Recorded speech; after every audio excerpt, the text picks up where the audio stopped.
All right, guys. So this right here is called a power. Now, a power is made up of two parts. This 5 is called the base, and this 3 is called the exponent. Every power has two parts. One part is the base, the second part is the exponent. So here's an example of a different kind, or a different power. Let's take 6 to the 4. This is called exponential form. This is the exponential form of this power. We can also put it in expanded form. Expanded form is basically you taking your base and multiplying it by itself this many times. So I would take my base of 6 and multiply it by itself 4 times. So in expanded form, I'm going to get 6 times 6 times 6 times 6. And you could punch that in your calculator to figure out what that is. There's a couple of examples here.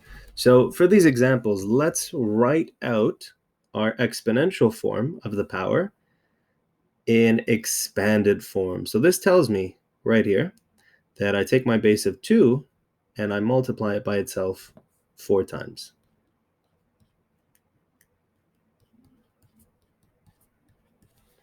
Now, you could punch this in your calculator, and if you did, you would find that you get 16. For this next one, I'm going to take my base of -3 and I'm going to multiply it by itself 4 times. Now, what I have to be careful of here is that I keep brackets around my base.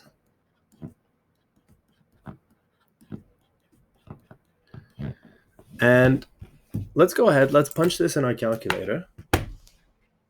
So you have two options when you punch it in your calculator. You can punch it in either an expanded form, like here, or you could punch it in exponential form. You'll get the same answer no matter what. So I'm just going to go ahead and punch it in exponential form. And it looks like the answer I get is 81.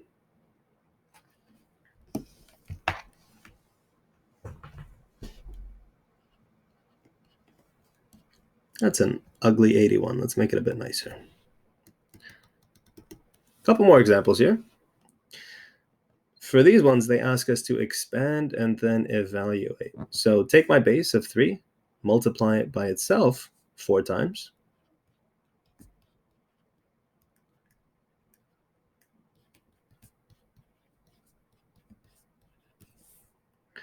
And if I punch this in my calculator, let's try punching this one in expanded form to see what we get. So 3 times 3 times 3 times 3 gives me 81. So 81 is my answer.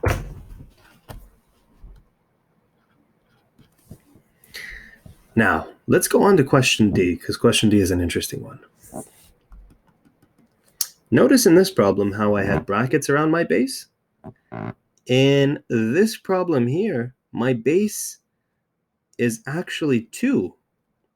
I don't have brackets around it, so that negative part is not part of my base. So this question tells me that I take 2 and I multiply it by itself 4 times, but then also that I have a negative sign in front.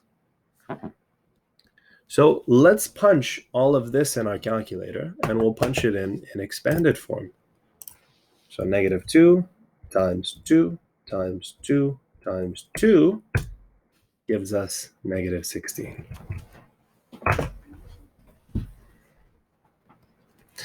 All right, so that's a quick little intro to 3.2. The rest of these problems have answers posted on our classroom, so I'll leave it for you guys to figure out where these came from.